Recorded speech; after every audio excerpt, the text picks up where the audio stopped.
जय हिंद। रक्षाबंधन की ढेर सारी शुभकामनाएं, पूरे देशवासियों को रक्षाबंधन की ढेर सारी शुभकामनाएं। और इतना बेहतरीन भाई बहन के प्रेम का त्यौहार, साल भर से हम लोग को इस त्यौहार का इंतजार रहता है। खूब धूमधाम से हम लोग रक्षाबंधन मनाते हैं और इतना बेहतर लगता है रक्षाबंधन। और इतना हम लोग को तो इसका बहुत दिनों से इंतजार रहता है, पूरे साल हम लोग इस रक्षाबंधन त्यौहार का इंतजार करते हैं। पिछले रक्षाबंधन हमने घोषणा किया था कि हम कैंसर हॉस्पिटल खोलेंगे, बाकी हॉस्पिटल तो हमने खोल दिया और वो रनिंग भी हो गया, बहुत अच्छे से सर्जरी हो जाता है। अलग अलग स्टेट से लोग आते हैं, इलाज करा के खुश होकर चले जाते हैं। लेकिन इस बार हमने ये सोचा था कि अगली रक्षाबंधन तक हम कैंसर हॉस्पिटल की चाबी सौंप देंगे। लेकिन पिछले 2-3 महीने से बहुत डिस्टरबेंस हो गया, आप सबने देखा मेरे साथ, इस वजह से थोड़ा डिले हुआ कैंसर हॉस्पिटल। अदरवाइज में ये डिले नहीं होता, अगले इस रक्षाबंधन पक्का इसको ले आ देते। लेकिन इस रक्षाबंधन 2026 का रक्षाबंधन, ध्यान से सुनिएगा, 2026 का रक्षाबंधन 28 अगस्त 2026 को जो रक्षाबंधन हो रहा है, तो 12:01 पर 2026 के इस रक्षाबंधन पर हम ये घोषणा करते हैं कि जिनका कोई नहीं है, जिनके लिए शायद न माँ बाप है ना कोई है, उनके लिए राखी तो और बहुत दुखद हो जाता होगा कि कोई रक्षाबंधन के दिन वो देखते होंगे। तो 12:01 28 अगस्त 2026 को हम घोषणा करते हैं कि हम अनाथ आश्रम खोलेंगे उनके लिए जिन बच्चों का कोई नहीं है। क्योंकि रक्षाबंधन में वो उन्हें कैसा लगता होगा जब हम सोचते हैं कि मेरी बहन नहीं थी घर में, तो हम देखते थे काश मेरी भी बहन रहती तो हम भी राखी बनवा लेते, तो दूसरे की देखते थे। तो आप सोचिए कि जिनके तो माँ बाप ही नहीं है, कोई है ही नहीं है, अनाथ है अगर कोई, तो उसको कितना तकलीफ लगता होगा। तो हम सब उसे गले लगाएं, तो हमारे पास उसके लिए हम बहुत जल्दी अनाथ आश्रम भी खोल देंगे। और इसलिए क्योंकि वो हमारे यहाँ पढ़ भी लेंगे वो बच्चे, और अगर उनको नौकरी करना है, डॉक्टर बनना है तो हमारे ही हॉस्पिटल में डॉक्टरी कर ले, नर्स बनना है तो यहाँ आ जाए, अगर टीचर बनना है तो हमारे ही संस्था में पढ़ा लो भैया, नौकरी करना है तो हमारे ही केजीएस में कर लो, अधिकारी बनना है, जो बनना है बन सके। जरूरी नहीं कि सब आदमी अधिकारी ही बने, सब डॉक्टर बने, सब इंजीनियर,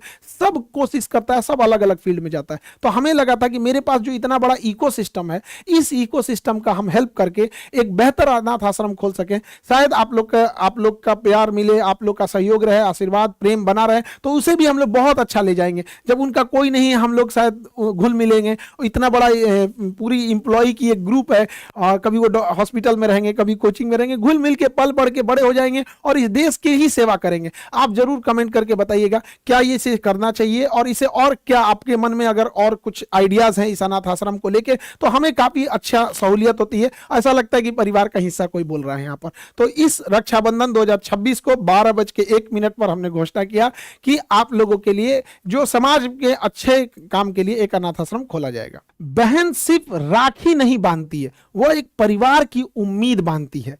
रक्षाबंधन कलाई पर सिर्फ राखी बांधने का कोई त्यौहार नहीं है, बल्कि यह उस विश्वास का त्यौहार है जिसमें एक बहन अपने भाई से कहती है कि मुश्किल समय में मेरा साथ देना, और वो भाई अपने बहन से कहता है कि तुम्हारी सपनों के रास्ते में मैं कभी दीवार नहीं बनूंगा। लेकिन आज अपने बहनों से हम एक बात कहना चाहते हैं, पढ़िए, आगे बढ़िए, अपने पैरों पे खड़े होइए।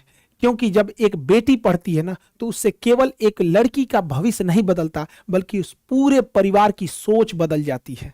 अगर आपकी बहन डॉक्टर बनना चाहती है तो उसे पढ़ाइए, अगर वो अफसर बनना चाहती है तो उसका हौसला बढ़ाइए, अगर वो एक शिक्षक, वैज्ञानिक, खिलाड़ी या उद्यमी बनना चाहती है तो उसके सपनों को छोटा मत समझिए। और मेरी बहनों, आपसे भी कहना चाहते हैं, अपने सपनों की कीमत किसी और की सोच से तय मत होने दीजिए। लोग क्या कहेंगे ये सोचकर जिंदगी मत जिए। एक दिन ऐसा बनिए कि लोग कहें, देखो इस लड़की ने अपने परिवार का नाम रोशन कर दिया। इस रक्षाबंधन हाथ जोड़कर हम भाइयों से भी एक भावुक अपील करते हैं कि अपनी बहन को राखी के बदले केवल कोई गिफ्ट या उपहार मत दीजिए, बल्कि उसको वादा कीजिए आप कि तुम्हारी पढ़ाई नहीं रुकेगी, तुम्हारे सपने नहीं रुकेंगे, तुम्हारे फैसलों का सम्मान होगा। मेरी प्यारी बहनें, आपसे एक कहना है, आप मेहनत कीजिए, संघर्ष कीजिए, अपने लक्ष्य पर डटे रहिए।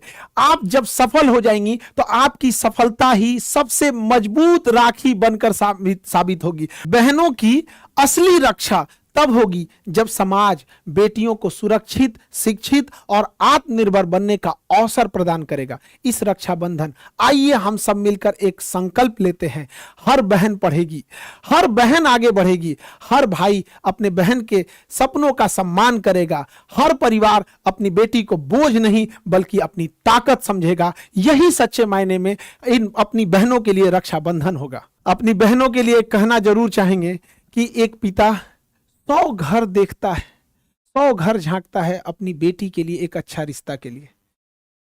काश अपनी बेटी के दिल में भी झांक लेता, एक बार बेटियों से भी पूछ लेता, वो भी खुल के जीना चाहती हैं, उनके भी अपने सपने होते हैं, उनके भी अरमान हैं, उन्हें भी इंसान समझा जाए, उन्हें भी ऐसा ना समझा जाए कि समाज, परिवार और मोहल्ले के दबाव में उनके फैसले, उनकी इच्छा, उनका सम्मान न किया जाए। ऐसा होना बिल्कुल गलत है।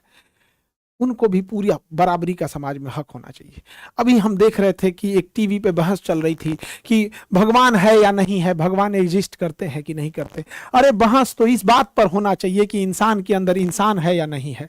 हम लोग अट्टालिकाएं बना लिए, महले बना लिए, बड़ी बड़ी एक्सप्रेसवे और 4 लेन बना दिए। अरे ऐसी गलियां बनाए जहां बहन बेटियां सुरक्षित निकल सके, वो सबसे बेहतर भारत होगा। हमें ऐसे भारत की कल्पना करना है। हमें बहुत खुशी होती है जब सब जगह रक्षाबंधन मनाया जाता है। हम तो यही चाहते हैं कि हर गली में धूमधाम से रक्षाबंधन मनाया जाए, हर संस्था में मनाया जाए, हर अस्पताल, हर ऑफिस जहां भी होता है वहां बहुत धूमधाम से रक्षाबंधन को मनाया जाए। यही तो मेरा अपना एक सपना है कि जिस तरह से पूरी दुनिया में क्रिसमस कितना धूमधाम से मनाया जाता है, जब न्यू ईयर आता है तो हैप्पी न्यू ईयर पूरी दुनिया में मनाया जाता है, तो पूरी दुनिया में इतना पवित्र त्योहार भाई और बहनों का रक्षाबंधन क्यों नहीं मनाया जाता है? पता है, हम जब हमको 6 राखियां बांधी गई थी ना, उस वक्त की भी राखियों को रखे हुए हैं, और हर साल की रक्षाबंधन के बाद हजारों राखियों को हम लोग समेट के और बहुत अच्छे से रखते हैं। ये सपना लिए कि एक दिन आएगा, जब एक समय आएगा जब आज से 100-150 साल पहले भारत के एक स्वामी विवेकानंद ने अमेरिका के शिकागो में जाके भारत की संस्कृति के बारे में पूरी दुनिया को बताया था।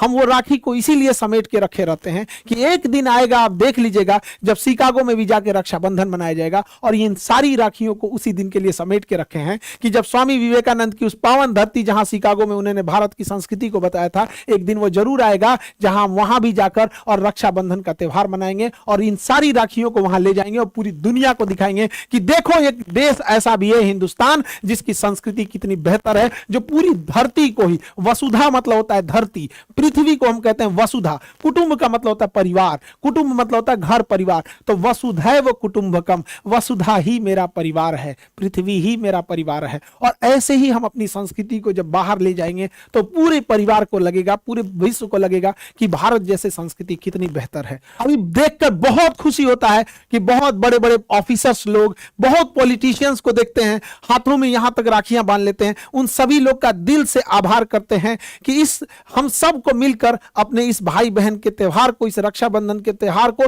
पूरे विश्व के पटल तक हम लोग को लेकर जाना है। आप सभी लोगों का दिल से आभार करते हैं जितने लोग धूमधाम से इस रक्षाबंधन को त्योहार को मनाते हैं। और एक अफसोस उन बॉर्डर पे खड़े हमारे फौजियों के लिए कि शायद इस रक्षाबंधन भी आपको छुट्टी ना मिली हो, इस रक्षाबंधन भी शायद आपकी बहन राखी लेके इंतजार करती हो, आप बॉर्डर पे अपने हाथों में बंदूक लिए हुए हो और आपकी कलाई सुनी हुई हो, लेकिन आप लोगों के कंधों पर केवल अपनी बहन की जिम्मेदारी नहीं, आप वो सौभाग्यशाली सूरवीर हैं जिनके कंधों के ऊपर पूरे भारत मां की जिम्मेदारी है, 150 करोड़ लोगों की जिम्मेदारी है। आप वहां खड़े हैं तो हम लोग यहाँ रक्षाबंधन की त्योहार मना पाते हैं, आप वहां हैं तो हम यहाँ चैन से सांस ले पाते हैं। आप सभी सैनिकों को जो बॉर्डर पे खड़े हैं, एयरफोर्स, नेवी, आर्मी, सारे पैरामिलिट्री फोर्सेस, सबको तहे दिल से रक्षाबंधन की ढेर सारी शुभकामनाएं। एक बात जरूर कहना चाहेंगे, जब कोई प्यासा हो ना, उसके सामने कोई एक गिलास पानी ले जाएगा तो उसे प्यास और बढ़ जाती है। हमारे जो सीआईएसएफ के जवान हैं, एयरपोर्ट पर जब ड्यूटी करते हैं तो जब रक्षाबंधन का टाइम आता है तो वहां राखियां लेके लोग जाते हैं फ्लाइट से कि क्या, तो पता चलता है कि हाँ रक्षाबंधन आ रहा है, किसी की बहन जा रही है राखी बांधने के लिए, किसी का भाई आ रहा है। वो बेचारे सीआईएसएफ के जवान वहां पर ईमानदारी से किसी का सिक्योरिटी चेक इन कर रहे हैं, किसी का लगेज देख रहे हैं। उन्हें भी जब देखते होंगे तो ये उन्हें भी आइडिया लग जाता है, बहुत इंटेलिजेंट होते हैं वहां पे। जो एयरपोर्ट पे हमारी तो अक्सर मुलाकात होती है, जब हम लोग जाते हैं एयरपोर्ट पे तो बहुत अच्छा लगता है, दिल से रिस्पेक्ट करते हैं आप लोगों को। वो भी समझ जाते हैं कि ये जा रहे हैं, ये बहन जा रही है रक्षाबंधन के लिए, भाई को राखी बांधेगी, ये भाई जा रहा है अपनी बहन से राखी बंधवाएगा। वो ड्यूटी पे तैनात रहते हैं। आप सभी सीआईएसएफ के जवान, आप सब लोग को, सब जितने लोगों से मिले हैं, जिन लोगों से नहीं मिल पाए, तहे दिल से आप सभी लोगों को, देश के हर नागरिक को, पूरे विश्व को रक्षाबंधन की ढेर सारी शुभकामनाएं। बहुत बहुत रक्षाबंधन मुबारक।